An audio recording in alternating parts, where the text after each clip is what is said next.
Hello guys, welcome back to another video. അപ്പോൾ ഈ മാസത്തിലെ ആദ്യത്തെ ട്രേഡാണ് എടുത്തിട്ടുണ്ടായിരുന്നത്. ഞാൻ ട്രേഡ് എടുത്തത് ഒരു 12 മണിയോടെയാണ് ട്രേഡ് എടുത്തിട്ടുണ്ടായിരുന്നത്. നിങ്ങൾക്ക് ഇവിടെ കാണാം. ഞാൻ എടുത്ത സമയം ഈ ഒരു 12:57 ആയപ്പോഴായിരുന്നു ട്രേഡ് എടുത്തിരുന്നത്. അത്രയും നേരം വാച്ച് ചെയ്തുകൊണ്ടിരിക്കുമായിരുന്നു.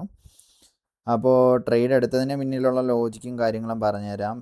പക്ഷേ ഇപ്പോൾ ഏകദേശം സമയം 3:30 അടുക്കാറായിട്ടുണ്ട്.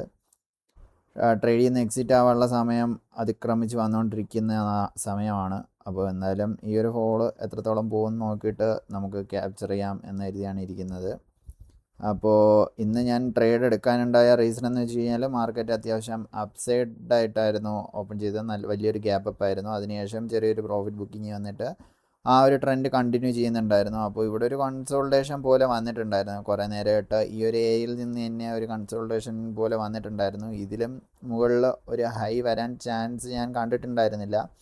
അപ്പോൾ തിരിച്ച് ഈ ഒരു ലെവലിലേക്ക് പിന്നെയും വന്നപ്പോഴത്തേക്ക് ഞാൻ ഒരു ട്രേഡ് കൺസിഡർ ചെയ്തിട്ടുണ്ടായിരുന്നു. അങ്ങനെയായിരുന്നു ഞാൻ ട്രേഡ് എടുത്ത ലോജിക്ക്. പക്ഷേ ലേറ്റ് ആയതുകൊണ്ട് തന്നെ വലിയൊരു മൊമെൻ്റ് പിന്നെ ഉണ്ടായിരുന്നില്ല. ഇതിൽ നോക്കുകയാണെങ്കിൽ മൈനസ് പോയി പ്ലസ് വന്നു, മൈനസ് പോയി പ്ലസ് വന്നു, അങ്ങനെയാണ്. അപ്പോൾ ഇന്ന് കാര്യമായിട്ട് അങ്ങനെ മൂവ്മെൻറ്റും കാര്യങ്ങളൊന്നും ഉണ്ടായിരുന്നില്ല. അപ്പോൾ ഞാൻ എന്തായാലും ഈ ട്രേഡിൽ നിന്ന് അങ്ങ് എക്സിറ്റ് ആകാൻ പോവുകയാണ്. 200 ഇതൊരു പ്രോഫിറ്റായിട്ട് ലോസ് ആയിട്ടും കണക്കാക്കാൻ പറ്റത്തില്ല. ജസ്റ്റ് ഒരു ട്രേഡ് എടുത്തു എന്നുള്ളത് മാത്രമേ ഉള്ളൂ. ബാക്കി എമൗണ്ട് ഫുള്ള് ഇതിനായിരിക്കും പോകുന്നത്. നമ്മുടെ ടാക്സും കാര്യങ്ങളുമായിട്ട് എമൗണ്ട് അത്രയും പോകുന്നതായിരിക്കും. എന്തായാലും സമയം ഏകദേശം 3:30 അടുക്കാറായതുകൊണ്ടാണ് ഞാൻ പിന്നെ എക്സിറ്റ് ചെയ്തത്. എക്സിറ്റ് ചെയ്യുന്ന സമയത്ത് വീഡിയോ റെക്കോർഡ് ചെയ്യാമെന്ന് കരുതി. അപ്പോൾ 3:30 അടുക്കാറായി. ഇനിയും വെച്ചുകൊണ്ടിരുന്നിട്ട് കാര്യമില്ല. പ്രോഫിറ്റ് ആണെങ്കിലും ലോസ് ആണെങ്കിലും നമ്മൾ 3:4 വരെയൊക്കെ മാക്സിമം ഇരിക്കുക. 3:10 തന്നെ എല്ലാ പൊസിഷനിൽ നിന്ന് എക്സിറ്റ് ആവണം.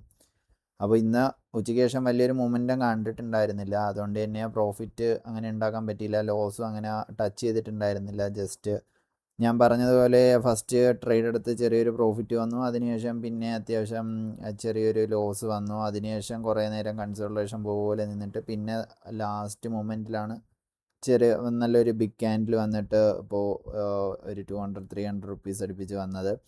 അതുകൊണ്ട് തന്നെ ടൈം ഡിക്കേയുടെ പ്രശ്നം ഉള്ളതുകൊണ്ട് തന്നെ വാല്യൂവിലും കുറച്ച് മാറ്റം വന്നിട്ടുണ്ടായിരുന്നു. ഈ ഒരു മൊമെൻറ്റം ഞാൻ ട്രേഡ് എടുത്ത സമയത്ത് വന്നിട്ടുണ്ടായിരുന്നെങ്കിൽ എൻ്റെ ടാർഗറ്റ് അച്ചീവ് ആയിട്ട് എനിക്ക് എക്സിറ്റ് ആവാൻ പറ്റുമായിരുന്നു. പക്ഷേ മൊമെൻറ്റം വന്നത് ഇത്രയും നേരം കഴിഞ്ഞിട്ടായതുകൊണ്ട് തന്നെ അതിൽ വലിയൊരു ടൈം ഡികെ കാരണം എൻ്റെ പ്രീമിയത്തിൻ്റെ വാല്യൂ നന്നായിട്ട് കുറഞ്ഞിട്ടുണ്ടായിരുന്നു. ഞാൻ എടുത്തിരുന്നത് ഈ ഒരു സമയത്ത് വന്നിട്ടുണ്ടായിരുന്നെങ്കിൽ ഏകദേശം 110 ആ ഒരു ലെവൽ പോയിന്റിലോട്ട് വരാൻ ചാൻസ് ഉണ്ടായിരുന്ന ഒരു ട്രേഡായിരുന്നു. അത്യാവശ്യം നല്ലൊരു പ്രോഫിറ്റ് കിട്ടാൻ ചാൻസ് ഉണ്ടായിരുന്ന ട്രേഡായിരുന്നു. പക്ഷേ മൊമെൻറ്റം വന്നിട്ടുണ്ടായിരുന്നില്ല. എന്തായാലും കുഴപ്പമില്ല. ആദ്യത്തെ ദിവസത്തെ ട്രേഡാണ് ഈ മാസത്തിലെ. ഈ ഒരു നമ്മുടെ സ്ട്രീക്ക് നമുക്ക് സ്റ്റാർട്ട് ചെയ്യാൻ പറ്റുമോ എന്ന് നോക്കാം, വിന്നിങ് സ്ട്രീക്ക്. അപ്പോൾ ആദ്യത്തെ ദിവസത്തിലെ ട്രേഡ് ലോസും ഇല്ല പ്രോഫിറ്റും ഇല്ലാതെ അങ്ങ് പോയിട്ടുണ്ട്. അപ്പോൾ നാളെ ഒരു വീഡിയോ ആയിട്ട് നാളെ കാണുന്നതാണ്. Thank you.